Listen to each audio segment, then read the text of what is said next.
বাবা, মামুনি এটা কি চা বানাইছে? না হয়েছে দুধ, না হয়েছে চিনি, লিকারও হয় না।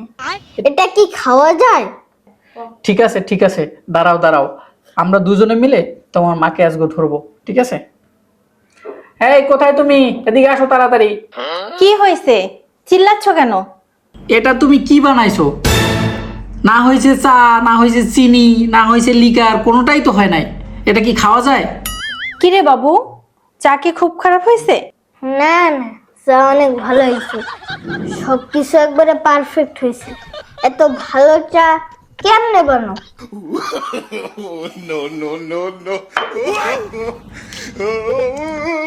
বাবার কেন ভালো লাগে না কে জানে। কি থেকে কি হয়ে গেল কিছুই তো বুঝতেছি না।